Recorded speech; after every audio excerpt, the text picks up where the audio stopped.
Buongiorno a tutti, sono Stefano e benvenuti su Bravocast Italiano. Oggi voglio raccontarvi qualcosa di molto speciale, una storia che mi ha cambiato la vita in un modo che non avrei mai immaginato. Una storia di coraggio, di incertezza, di nuove strade e di scoperte inaspettate. E se state imparando l'italiano, siete nel posto giusto, perché questa è anche una storia sull'Italia, sulla sua bellezza, sulla sua gente, sulla sua cultura unica. Sedetevi comodi, respiriamo insieme e iniziamo. Tutto è cominciato circa 3 anni fa. Vivevo in una città abbastanza grande, avevo un lavoro stabile, una routine solida. Sveglia alle 7, caffè, treno, ufficio, pranzo veloce, riunione, treno, casa, cena, letto.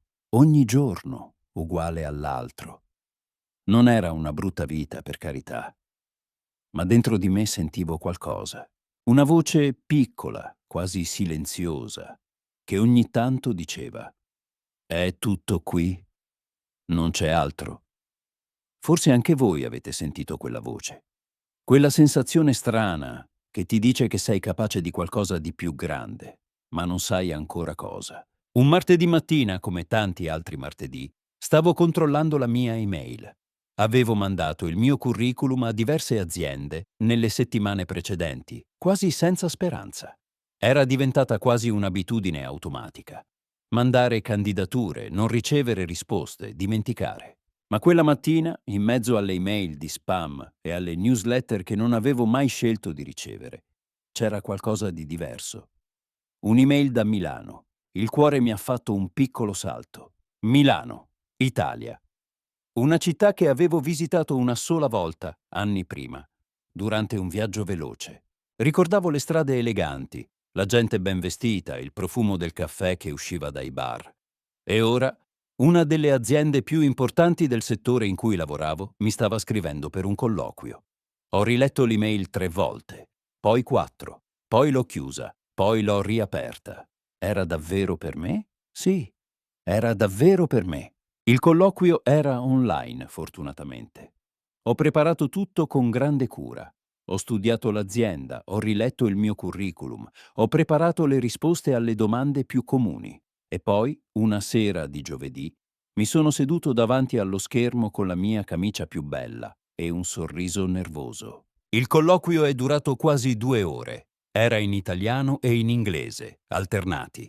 Le persone dall'altro lato dello schermo erano professionali, dirette, ma anche calde. C'era qualcosa di diverso nel modo in cui parlavano. Una certa passione nel descrivere il loro lavoro, la loro azienda, i loro progetti. Non sembrava solo un lavoro per loro. Sembrava qualcosa in cui credevano davvero. Alla fine, uno di loro mi ha guardato negli occhi. Anche attraverso lo schermo si sente quella cosa. E mi ha detto: «Sembra che tu sia esattamente quello che cerchiamo. Ti faremo sapere presto». 2 settimane di silenzio. 2 settimane in cui ho continuato la mia routine normale, ma con un pensiero fisso in testa. Milano. L'Italia. Potrebbe succedere davvero? E poi, una mattina di lunedì, un'altra email. L'offerta di lavoro era ufficiale. Ho letto i dettagli lentamente. Lo stipendio era decisamente migliore di quello che guadagnavo. Il ruolo era più avanzato, i progetti erano ambiziosi e interessanti. E poi c'era quella parola: Milano. Ho detto sì, non immediatamente, ovviamente. Ho parlato con la mia famiglia, con i miei amici più cari. Ho fatto domande all'azienda. Ho cercato informazioni su Milano, sui quartieri, sui prezzi degli appartamenti, sui trasporti. Ho guardato video su YouTube di persone che si erano trasferite in Italia.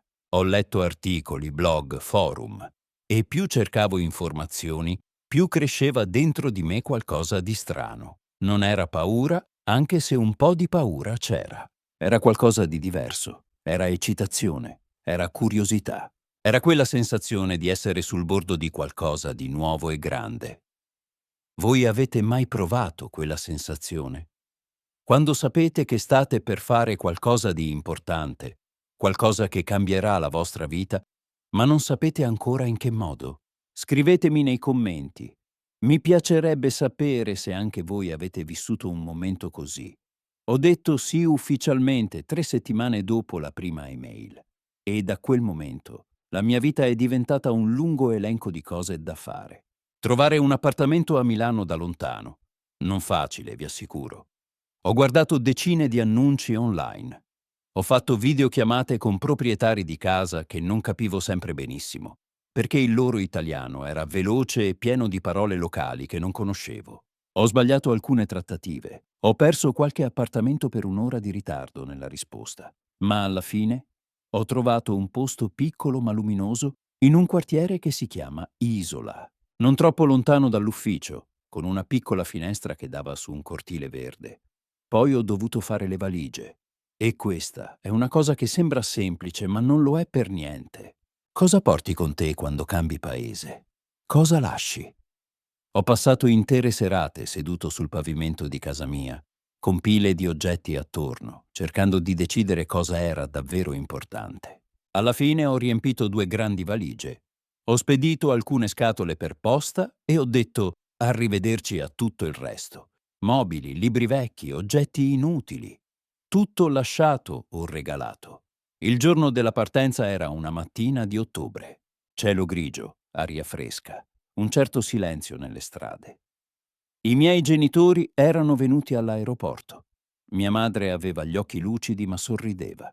Mio padre mi ha abbracciato forte e mi ha detto sottovoce: "Sei pronto?" Non era una domanda, era un'affermazione, come se stesse cercando di convincere anche se stesso. Sull'aereo, con le valigie in stiva e la borsa sotto il sedile, ho guardato fuori dal finestrino mentre il terreno si allontanava e ho pensato: adesso inizia davvero. Milano mi ha accolto con la pioggia. Classico, no?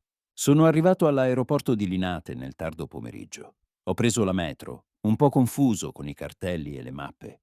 Ho trascinato le mie valigie pesanti su e giù per le scale. Ho sbagliato una fermata e sono dovuto tornare indietro. Ma alla fine sono arrivato davanti al mio nuovo palazzo. 4º piano, niente ascensore. Naturalmente. Quella prima notte, seduto sul pavimento del mio appartamento vuoto con un panino del supermercato e una bottiglia d'acqua, mi sono sentito la cosa più strana del mondo. Felice e spaventato allo stesso tempo. Entusiasta e solitario. Pronto per tutto e allo stesso tempo completamente perso. Il primo giorno di lavoro è arrivato dopo un weekend di esplorazione nervosa. Ho camminato per ore nei quartieri vicini. Ho trovato un bar dove il caffè costava €1 e il barista si chiamava Enzo e parlava sempre a velocità doppia rispetto a quello che riuscivo a capire. Ho trovato un piccolo negozio di frutta e verdura gestito da una famiglia siciliana che mi ha dato consigli su cosa comprare e come cucinarlo. Ho trovato una lavanderia automatica, una farmacia, un panificio che profumava di pane fresco dalle 6 del mattino. Stavo imparando Milano come si impara un nuovo linguaggio, parola per parola, strada per strada. Il primo giorno in ufficio è stato intenso. I colleghi erano gentili, ma c'era molto da capire, molto da imparare. Nuovi sistemi, nuove procedure, nuovi nomi da ricordare. E poi la lingua. In ufficio si parlava italiano veloce, con accenti milanesi e riferimenti culturali che a volte mi sfuggivano. Sorridevo, annuivo, prendevo appunti. E poi la sera studiavo quello che non avevo capito durante il giorno. Avete mai vissuto la sensazione di stare in un posto in cui capite quasi tutto, ma non ancora tutto? Quella strana zona grigia tra il sapere e il non sapere. È un posto scomodo, ma è anche il posto dove si cresce di più. Le settimane passavano e con loro le cose cominciavano a diventare più chiare. Riconoscevo i volti in ufficio, capivo le battute, iniziavo a capire meglio l'accento milanese. Enzo al bar aveva cominciato a prepararmi il caffè ancora prima che arrivassi al bancone. Aveva imparato il mio orario. E poi c'era Milano stessa, che città straordinaria. Ogni weekend era una scoperta. Ho visitato il Duomo, ovviamente. Impossibile non farlo. Ho passeggiato per il quartiere di Brera con le sue gallerie d'arte e i suoi ristorantini nascosti. Ho scoperto i Navigli, quei canali storici che la sera si riempiono di gente, di musica, di risate. Ho preso il treno per il lago di Como una domenica mattina e sono rimasto senza parole davanti a quella bellezza. L'Italia, lo sapete, è un paese che entra dentro di voi lentamente. non è un impatto immediato. È qualcosa che si costruisce nel tempo, attraverso i dettagli piccoli, il modo in cui un vecchio signore saluta il tabaccaio ogni mattina, il profumo delle erbe fresche al mercato del sabato, le conversazioni rumorose e affettuose nelle trattorie, il senso del tempo che rallenta un poco quando ci si siede a un tavolo per pranzo. Ho cominciato a capire perché così tante persone si innamorano di questo paese. Non è solo per le bellezze artistiche o il cibo meraviglioso, anche se quello aiuta molto, credetemi. È qualcosa di più sottile, è una certa filosofia della vita. Un modo di stare nel presente, di godere delle cose semplici. Al lavoro le cose andavano bene. Meglio di bene, a dire il vero. I miei colleghi avevano cominciato a chiedermi opinioni, a includermi nelle discussioni. Il mio responsabile mi aveva detto, dopo circa 3 mesi, che stava notando il mio impegno e che c'erano possibilità di crescita nel team. Quella frase mi aveva dato una carica enorme, ma il momento che ricordo con più affetto di quel primo periodo non è legato al lavoro, è legato a una cena. Era dicembre, quasi Natale.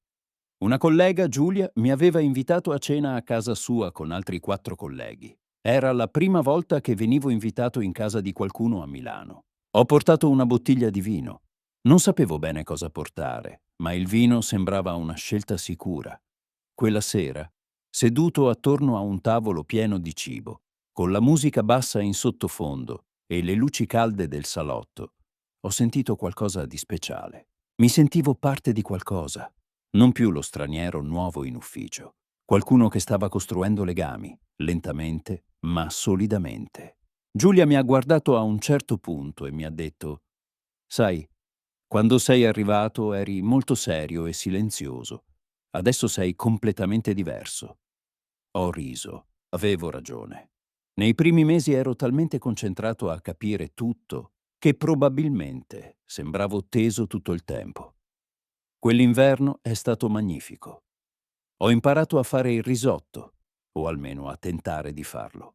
Ho imparato che a Milano il Natale si celebra con moltissimo stile, con le luminarie bellissime per tutta la città, i mercatini di Natale, il panettone che è una cosa seria e non si discute. Ho imparato che gli italiani hanno opinioni molto precise sul cibo e che è meglio non contraddirle.